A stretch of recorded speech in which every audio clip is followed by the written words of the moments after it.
Génération FM. Generation FM. Mais aujourd'hui, suite à l'Assemblée générale de l'ONGAM, tenue à Ziguinchor, je suis nouvellement élu président de l'ONGAM. ONGAM, Organisation nationale de gestion des activités de masse, le renouveau des navétanes.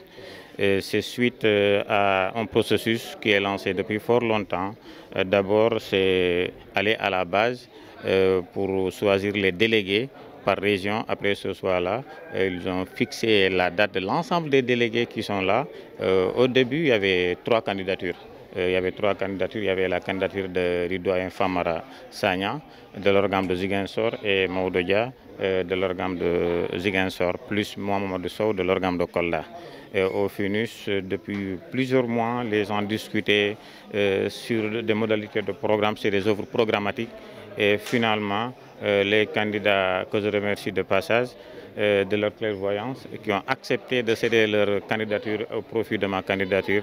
Et je l'ai tantôt dit, dans la salle, je ne suis pas le meilleur, et je ne prétends pas être le meilleur, et je ne cherche même pas à être le meilleur. Mais je cherche à être avec une équipe qui est meilleure, qui sera exclusivement au service de l'ONGAM. Que les 2 candidats ont accepté de retirer leur candidature pour avoir un consensus fort autour d'une équipe forte pour pouvoir servir l'ONGAM. Ce qui est abouti que je suis devenu le 2e président de l'ONGAM, qui vient de remplacer le président Ousmane Iyane Thiam, qui a du mérite. Parce qu'à l'ONGAM, la limitation des mandats, c'est devenu effective. C'est une leçon que nous avons donnée au mouvement associatif, au monde du navétane. Il ne faut pas s'éterniser dans une structure pendant des années et des années.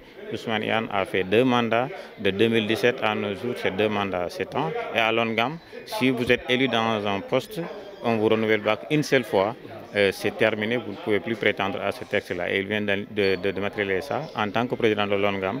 Et aujourd'hui, nous entamons le mandat. Je demande la prière de tout un chacun, les chefs religieux, les chefs coutumiers, les marabouts de tout le Sénégal, que leur prière accompagne ce renouveau-là. Comme nous avons l'habitude de dire, le renouveau est une volonté divine. Si vous regardez, je crois que c'était même un point déterminant, parce que si vous regardez le programme s'articule autour de 7 axes. 7 axes dans le programme est composé de 16 pages. C'est une offre programmatique, parce qu'il faut que les gens départissent de l'ancien « je veux être quelque chose » sans proposer rien. Que les gens puissent savoir si vous êtes élu, vous vous basez sur quoi pour pouvoir dérouler votre mandat avec une équipe. Premier aspect, si vous regardez, nous avons parlé d'abord, ça veut dire que qu'est-ce que c'est que l'ONGAM? Nous avons fait la présentation de Mamadou Sow. Je suis né où? J'ai passé par où? Qu'est-ce que j'ai fait? Et jusqu'à arriver à l'ONGAM. Après cela, il y a d'abord le volet développement. ONGAM, entrepreneuriat.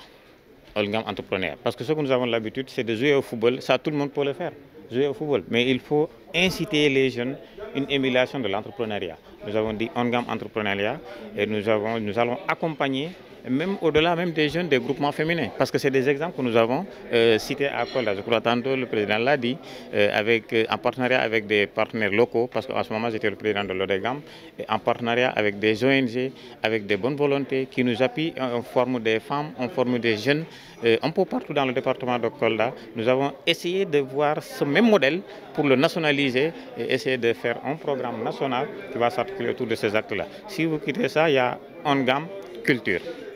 Parce que dans la dénomination de l'ASC, il y a le mot culture, c'est association sportive et culturelle. Et nous allons développer là d'abord la culture locale.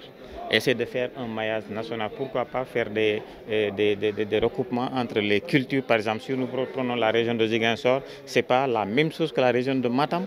La culture n'est pas la même. Il y a une différence. Pourquoi pas faire des brassages culturels pour essayer de magnifier la culture africaine et la culture sénégalaise. Au-delà de ça aussi, il y a ONGAM sport. Parce que le sport ne doit pas s'arrêter que senior junior pour jouer les navétanes. On va inciter la petite catégorie. En tout cas, c'est un programme ambitieux que nous avons porté à la tête de cette structure-là pour essayer de rénover. En tout cas, c'est un programme ambitieux. Il y a ONGAM aussi, ONGAM Paix.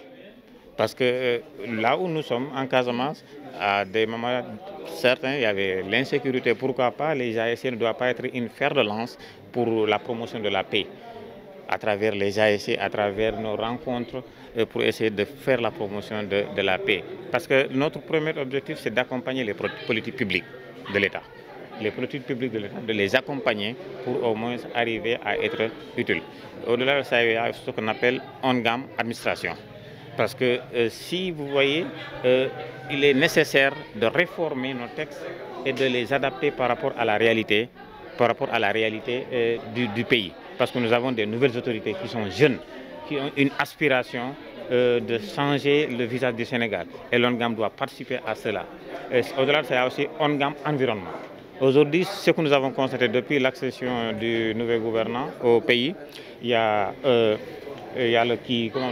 Cleaning Day, ou bien le 7 Setal, de tous les samedis du premier mois. Il y a cela, mais l'ONGAM aussi a prévu ça, ONGAM environnement. Donc c'est un programme très ambitieux qui va être déroulé pendant notre premier mandat pour essayer de faire mieux que l'équipe sortante. Même si on faisait partie de cette équipe sortante, nous sommes comptables de cette équipe sortante, mais nous, on cherche à faire mieux que cette équipe sortante. Chacun peut apporter ses idées, chacun peut apporter sa contribution, c'est nous les moyens. C'est tout simplement que l'ONGAM puisse rester et demeurer une famille. Former une équipe dont des individualités doivent être au service du collectif. Les différentes individualités qui existent dans l'ONGAM doivent être au service du collectif. Ce qui fait qu'on forme une équipe. On n'a pas besoin d'avoir un président fort, mais on a besoin d'une équipe forte qui accompagne la vision du président. C'était tout simplement ça. Génération FM. Generation FM, the best radio. Génération FM.